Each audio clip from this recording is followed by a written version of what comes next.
Minhas filhas escolheram o marido rico da mãe em vez de mim. Mas quando as contas da faculdade chegaram, o mundo perfeito delas desmoronou da noite para o dia. Meu nome é Damian.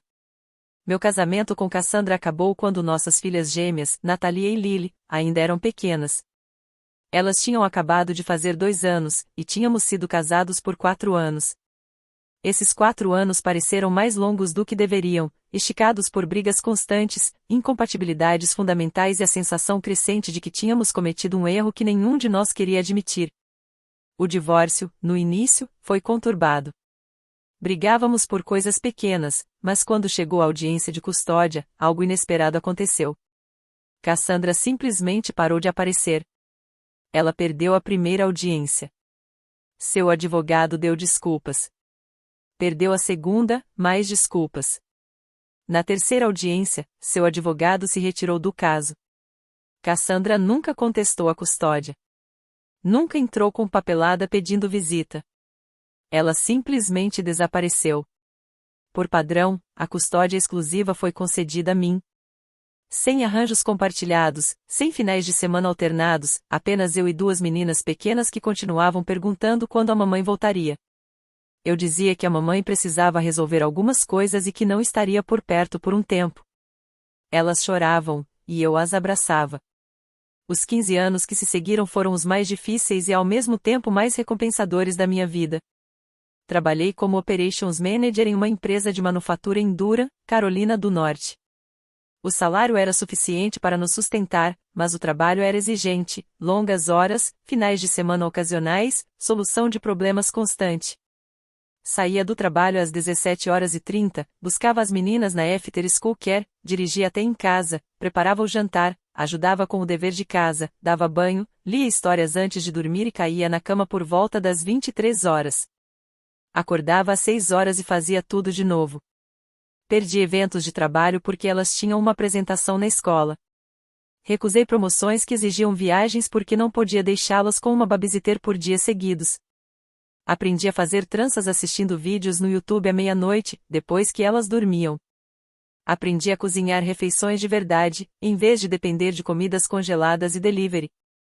Morávamos em uma casa modesta de 2 quartos em um subúrbio tranquilo.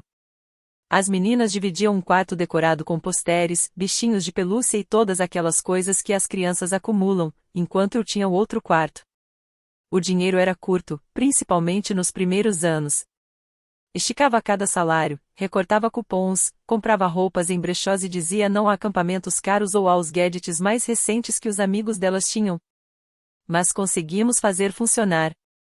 Elas tinham o que precisavam: comida, abrigo, material escolar, festas de aniversário, presentes de Natal, talvez não tudo o que queriam, mas o suficiente. E elas prosperaram. As 2 eram estudiosas, sempre lendo, sempre perguntando como as coisas funcionavam. Tiravam boas notas. Eram educadas, bem ajustadas, apesar de terem apenas um dos pais.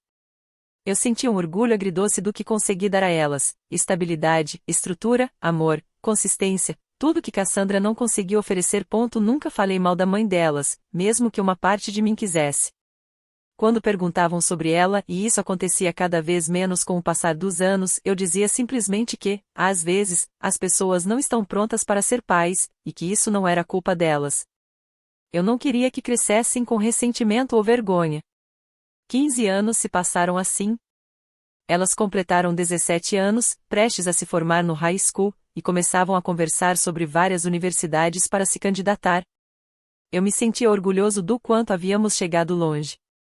Então, uma noite no início de junho, meu telefone tocou com um número que eu não conhecia. Quase não atendi. Já tinha me acostumado a deixar números desconhecidos caírem na caixa postal, mas algo me fez atender. A voz do outro lado parecia um pouco familiar. Era minha ex-mulher, Cassandra. Ela disse que queria se reconectar com as meninas, que ainda eram seus filhos, e que agora estava em um lugar melhor. Estava casada novamente, tinha estabilidade e estava pronta para fazer parte da vida delas. Sentei-me no sofá, telefone pressionado ao ouvido, sem saber como responder. Meu primeiro instinto foi protegê-las. Dizer não, que ela havia perdido esse direito quando desapareceu há 15 anos. Que não podia aparecer agora que a parte mais difícil já tinha passado, que elas já estavam crescidas e não precisavam de cuidados o tempo todo. Mas também sabia que não era totalmente minha decisão. Elas eram quase adultas e tinham o direito de conhecer a mãe, se quisessem. Disse a Cassandra que pensaria sobre isso. Não me comprometi com nada. Falei que precisava conversar com as meninas primeiro. Ela concordou, me passou o número dela, e encerramos a ligação. Fiquei sentado por um bom tempo depois, olhando para o nada. Naquela noite, contei às meninas sobre a ligação. Elas estavam ocupadas com seus dispositivos na sala, então pedi que os guardassem antes de começar, porque precisava falar sobre algo importante. Imediatamente, elas pareceram preocupadas. Raramente faço esse tipo de conversa séria sem que seja realmente sério. Disse a elas que a mãe havia ligado e que queria conhecê-las. A sala ficou completamente silenciosa. Os rostos delas mostravam choque e confusão. Então começaram as perguntas: onde ela esteve? Por que agora? O que ela queria? Estava bem? Respondi o que pude. Honestamente, não sabia onde ela esteve ou o que fazia. Não sabia por que agora especificamente. Ela queria se reconectar. Sim, parecia estar bem. Expliquei que a decisão era delas. Eu não as forçaria de nenhum jeito, mas precisava saber como se sentiam sobre isso. Elas se olharam, trocando uma comunicação silenciosa que só irmãos entendem. Natalia foi a primeira a falar. Disse que estava curiosa, que sempre quis saber sobre Cassandra, e que queria pelo menos conhecê-la uma vez. Lily assentiu. Disse que sentia o mesmo. Havia uma saudade silenciosa na voz dela, uma menina ainda querendo conhecer a mãe. Meu coração doeu ao ouvir, mas eu entendi. Não se pode lutar contra a parte dos filhos que ainda quer amar quem os deixou. Então concordei em organizar um encontro. Liguei para Cassandra no dia seguinte e combinamos algo casual, um almoço em um restaurante neutro, público e sem pressão. O encontro ficou marcado para o sábado seguinte. Quando o dia chegou, levei as meninas até o restaurante. Meu estômago estava em nós durante todo o trajeto. Chegamos alguns minutos antes. Cassandra já estava lá, sentada em uma mesa perto da janela. Ela parecia diferente de como eu lembrava, mais velha, obviamente, mas também mais organizada e confiante. Ela se levantou quando nos aproximamos. Sorriu, mas o sorriso não chegou aos olhos. Parecia nervosa. Abraçou as duas meninas. Elas ficaram rígidas nos braços dela, sem saber como reagir. Depois, todos nos sentamos. A conversa foi estranha no começo. Perguntas superficiais sobre escola, hobbies, planos para college. Cassandra perguntava sobre a vida delas, como quem tenta se atualizar de uma série de TV que perdeu várias temporadas.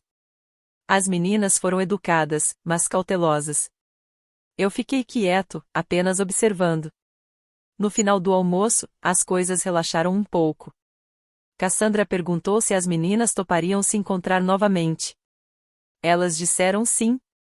Saímos do restaurante com planos para outro encontro na semana seguinte. Nas semanas seguintes, os encontros se tornaram mais frequentes.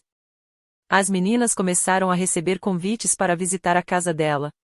Voltavam dessas visitas cheias de histórias sobre o lugar, a piscina, o home theater, a cozinha gourmet. Falavam sobre coisas que o marido da mãe dizia, viagens que ele fazia, pessoas que ele conhecia.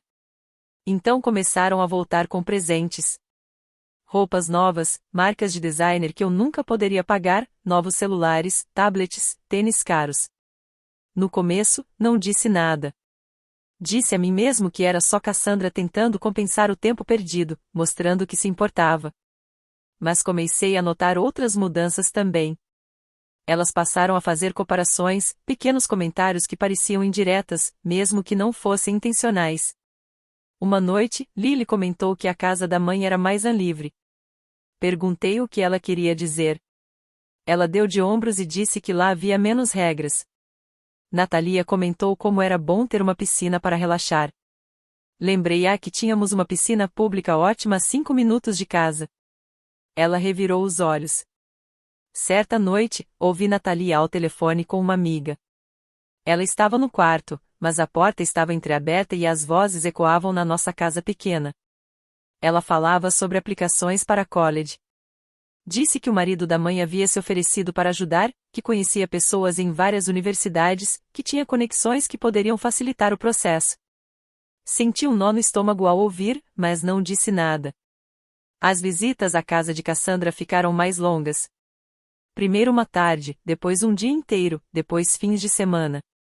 Às vezes, passavam vários dias durante a semana. Passei a jantar sozinho com mais frequência do que não. A casa parecia vazia. Tentei conversar com elas algumas vezes.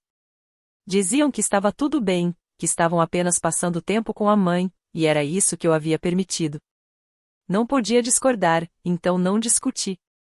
Mas a distância continuava crescendo. Então tivemos um problema de limites. Sempre tivemos regras básicas em casa. Nada draconiano, apenas coisas normais de pais, toque de recolher em dias de escola, avisar se os planos mudassem, respeito e comunicação básicos. De repente, essas regras começaram a ser questionadas. Numa sexta-feira à noite, Natalia chegou 2 horas depois do toque de recolher. Sem ligação, sem mensagem. Eu ainda estava acordado quando ela entrou, como se nada tivesse acontecido. Perguntei onde ela esteve. Ela disse que estava na casa da mãe e perdeu a noção do tempo. Falei que isso não era aceitável, que ainda precisava avisar quando fosse se atrasar. Ela suspirou pesadamente, como se eu estivesse sendo irracional. Lily, que desceu ao ouvir a conversa, imediatamente defendeu Natalia. Disse que eu estava sendo controlador e que Natalia já era adulta. Mantive a calma e expliquei que não se tratava de controle. Era sobre respeito e comunicação básicos, sobre vivermos juntos e termos consideração uns pelos outros. Foi então que as coisas começaram a se intensificar. Natalia disse que eu só estava tentando afirmar autoridade porque me sentia ameaçado pela influência do marido da mãe delas. Eu disse que era ridículo, que aquilo não tinha nada a ver com a mãe ou com o marido dela. Lily ficou ainda mais exaltada. Disse que talvez, se eu não fosse tão rígido o tempo todo, elas não preferissem estar na casa da mãe. Senti minha paciência se esgotando, mas tentei manter a voz firme. Lembrei a elas que havia criado sozinha, durante 15 anos, que havia aberto mão de muita coisa para garantir que estivessem bem, que merecia respeito básico dentro da minha própria casa. Foi então que Lily disse: "Você está com ciúmes porque o marido da mamãe é um pai melhor do que você jamais foi." Antes que eu pudesse processar, Natalia deu o golpe final: "Já dissemos sim para ele nos adotar. Ele realmente nos quer." Um silêncio absoluto tomou conta. Fiquei parado, olhando para as duas, com a expressão vazia. Senti algo dentro de mim se desligar por completo. Existe uma dor que não faz você chorar, apenas te esvazia. Eu não discuti, não gritei, não tentei me defender ou apontar o absurdo do que acabaram de dizer. Apenas me virei e fui para o meu quarto. Fechei a porta silenciosamente e sentei na beira da cama, no escuro. 15 anos de sacrifícios, de colocar elas em primeiro lugar, reduzidos a nada em uma única frase. Fiquei ali por muito tempo, entorpecido. Então, algo me ocorreu. Algo que elas não sabiam. Anos atrás, quando ainda eram pequenas, eu havia criado um trust fund para o futuro delas. Não era nada extravagante.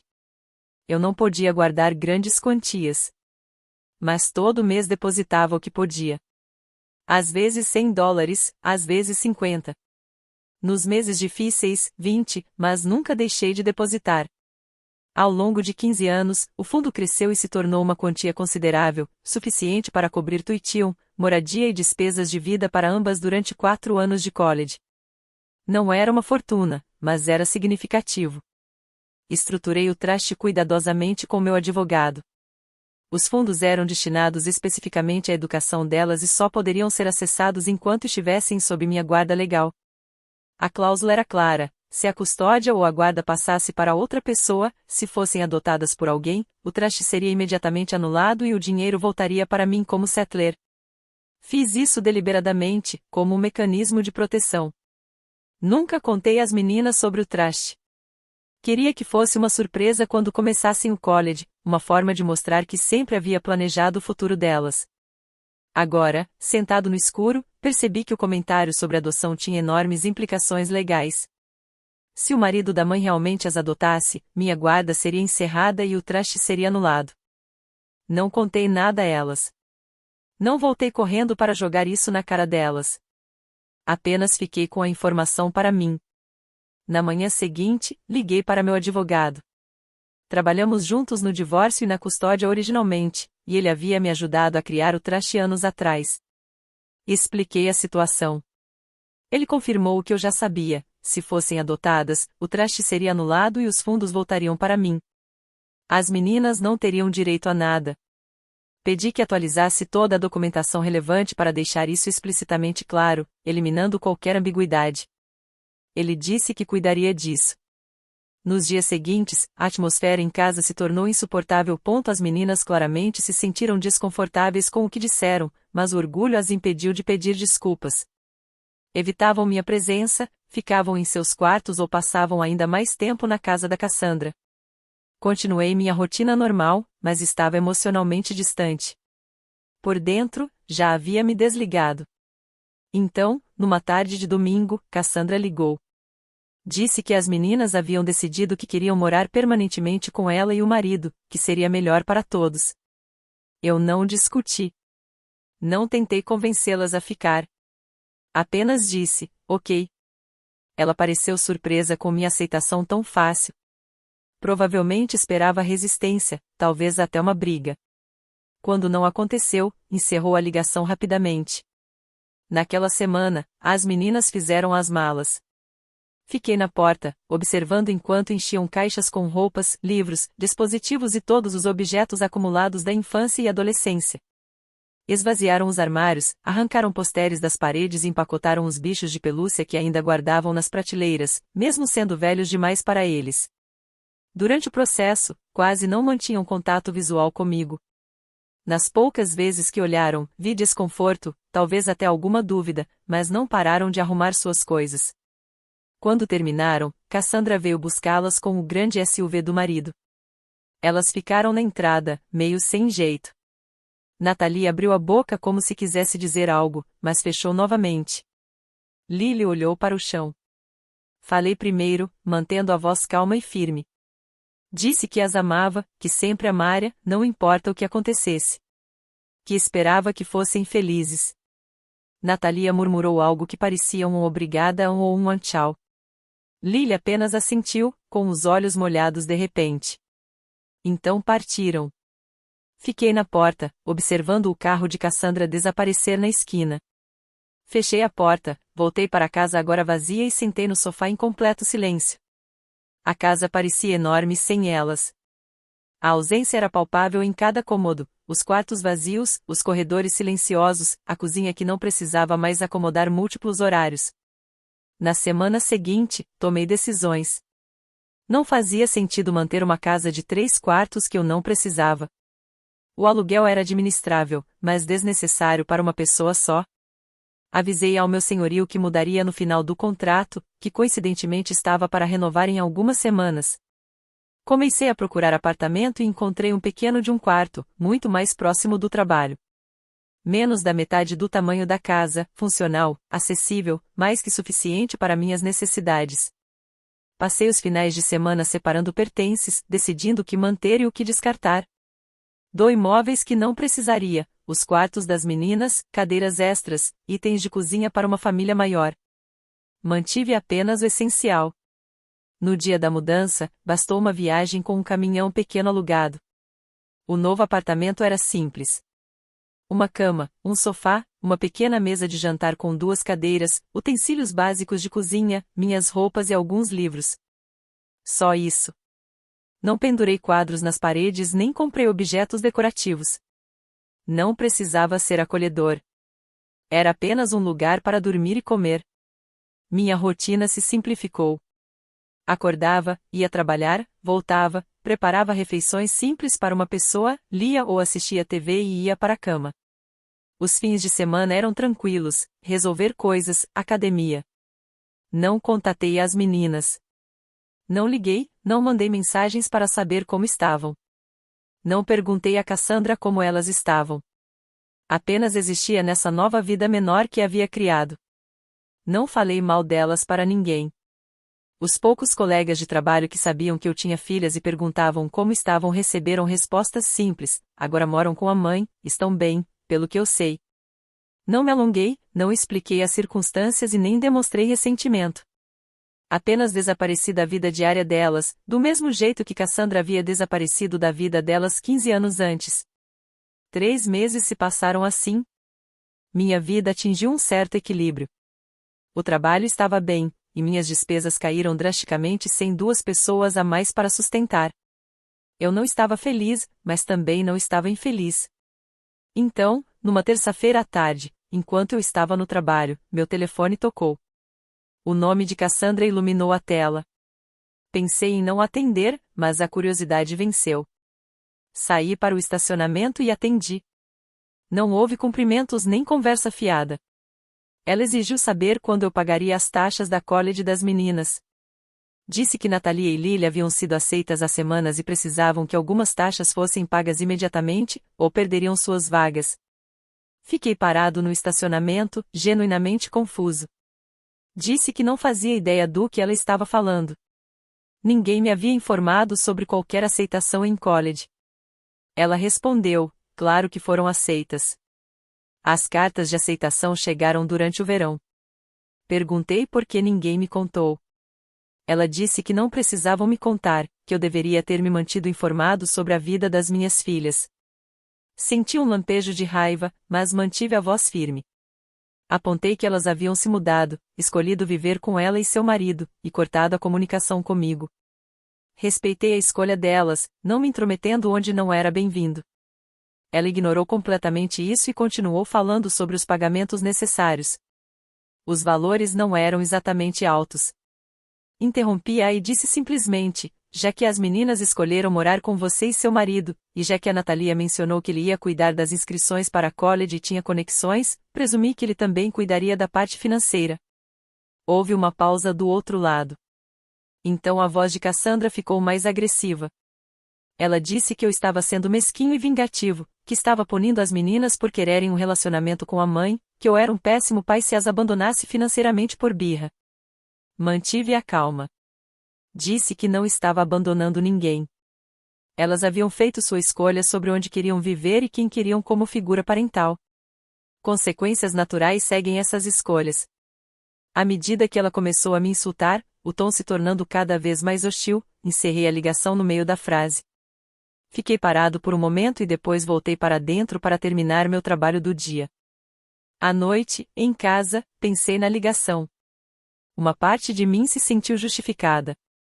Elas haviam escolhido o marido da mãe por causa da riqueza e das conexões dele, me descartaram como inadequado, e agora estavam descobrindo que dinheiro e promessas não são a mesma coisa que compromisso real. Mas outra parte de mim apenas se sentiu triste. Elas estavam perdendo oportunidades. Aceitações em college não esperam porque subestimaram a situação. Mesmo assim, não entrei em contato. Elas haviam tomado a decisão. Aquilo era a consequência. Depois daquela ligação, houve silêncio absoluto. Nenhuma mensagem das meninas, nenhuma ligação, nada. 5 meses se passaram assim. Aprofundei ainda mais minha vida tranquila. Passei a ler com mais atenção, trabalhando nos livros que sempre quis ler, mas nunca tive tempo. Encontrei uma estranha paz na simplicidade. Não havia mais aquela sensação de estar sempre falhando em atender às expectativas de alguém. Algumas noites eu pensava em Natalia e Lily, me perguntava como estavam, se eram felizes na casa da Cassandra, se algum dia lembravam de mim. Mas não agia sobre esses pensamentos. Não pegava o telefone, não passava pela casa da Cassandra. Apenas deixava a distância existir. Então, numa noite, meses após a ligação de Cassandra, eu estava em casa depois do trabalho preparando o jantar quando meu telefone vibrou com uma mensagem de texto. Era do número de Lily. A mensagem era longa, vários parágrafos. Sentei no sofá para ler com atenção. Começava com pedidos de desculpas. Elas estavam arrependidas por terem sido curtas de visão, pelo que haviam dito, pelo jeito que me trataram.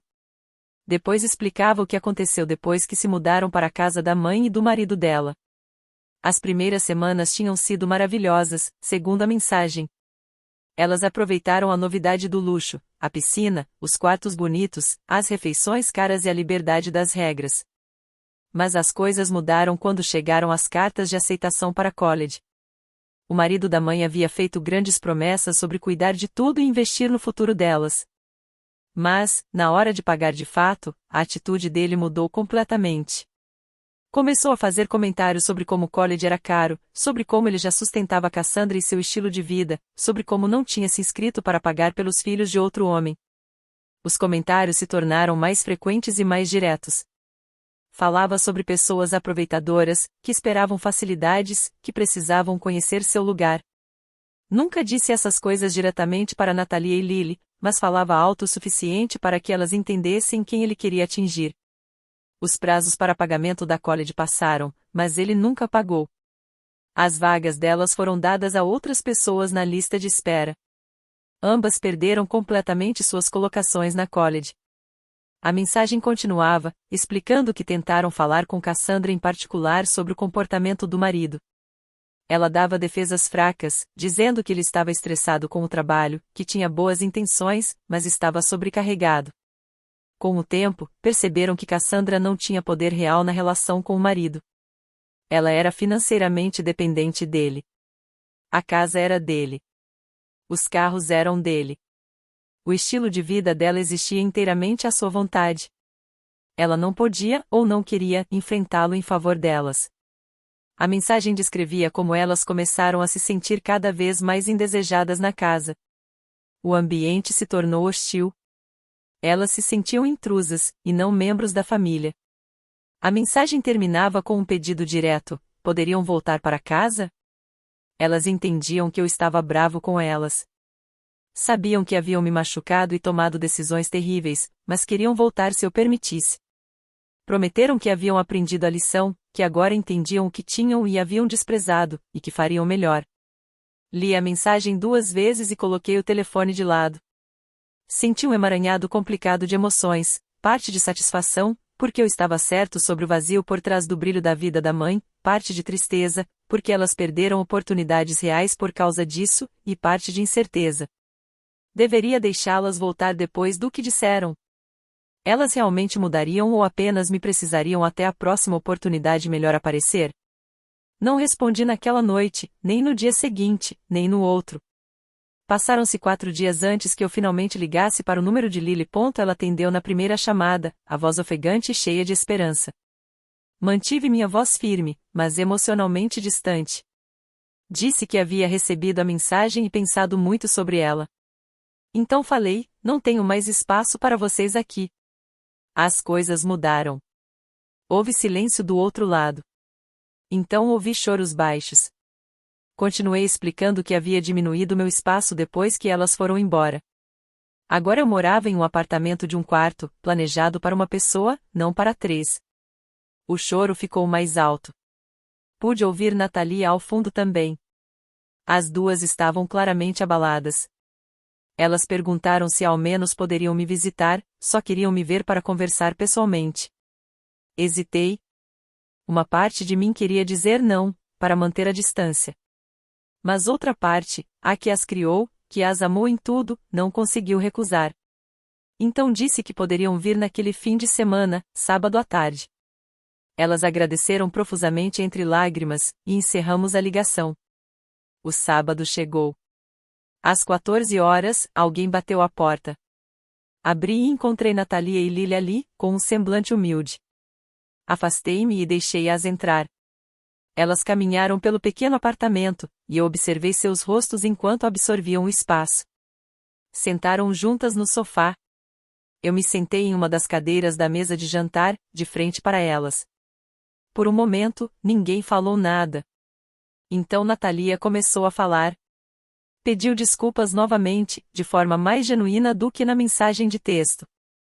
Eu podia ver arrependimento verdadeiro e humilhação em seus rostos.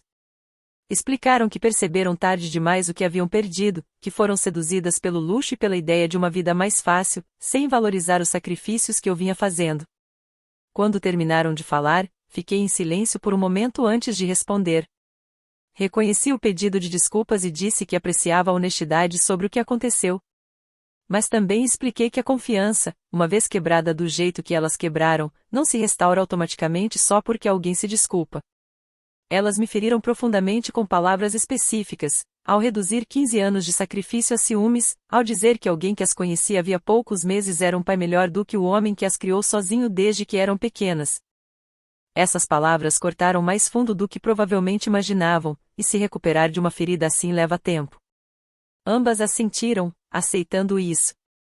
Natalia disse que entendiam que haviam prejudicado seriamente o relacionamento e que não esperavam perdão instantâneo. Lily prometeu que reconquistariam minha confiança, por mais tempo que fosse necessário, e que aceitariam quaisquer regras ou expectativas que eu estabelecesse. Que trabalhariam para se sustentarem, em vez de esperar que eu carregasse tudo. Elas falavam sério. Desta vez, eu podia ver que falavam sério. Mas eu também havia mudado. Não era mais a mesma pessoa que atendia todas as necessidades delas e aceitava ser tomada como garantida. Disse que precisaria de tempo para pensar em tudo, que não tomaria uma decisão em uma tarde.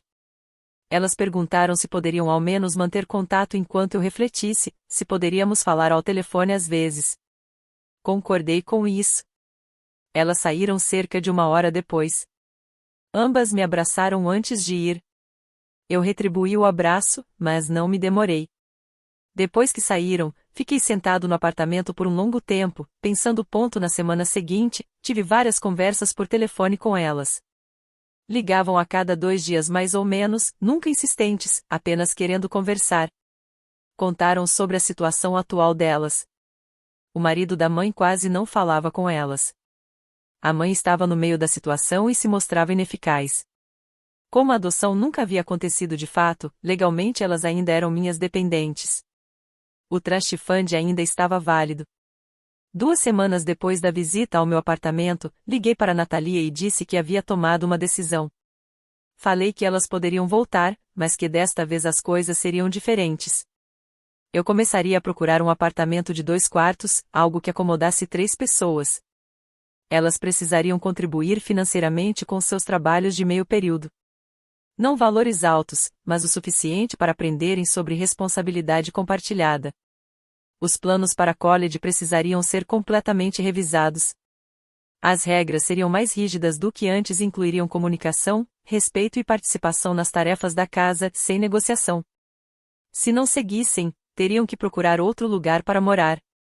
Natalia concordou imediatamente com tudo e me colocou no viva voz para Lily ouvir também. Lily também concordou com entusiasmo. Disse que começaria a procurar o apartamento naquele fim de semana e avisaria quando encontrasse algo nas 3 semanas seguintes.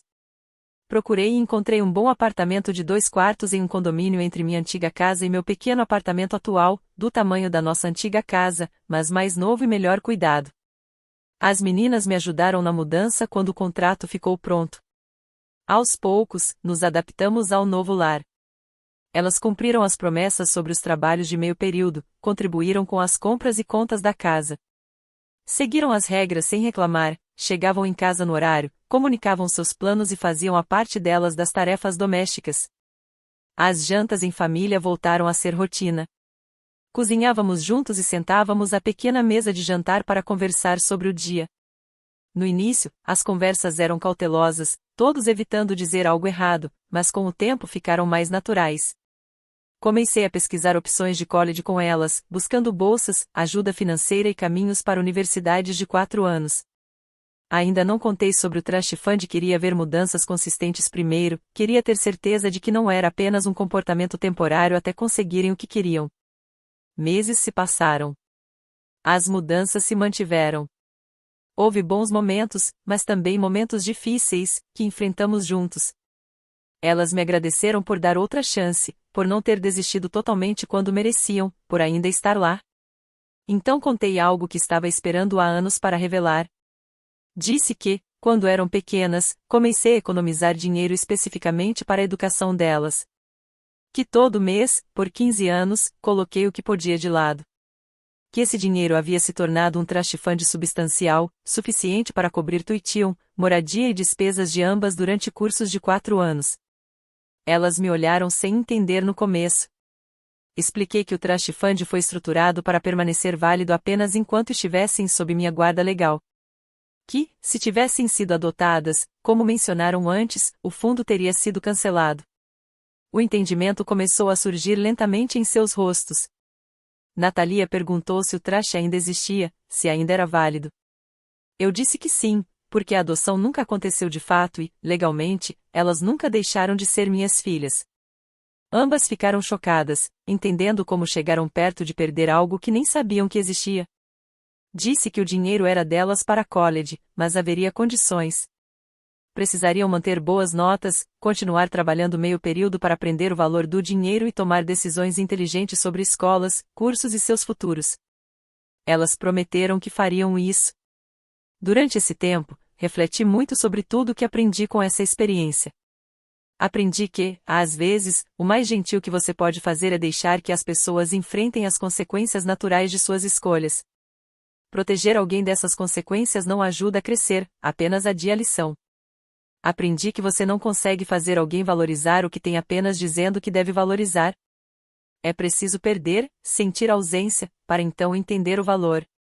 Aprendi que o perdão é complicado.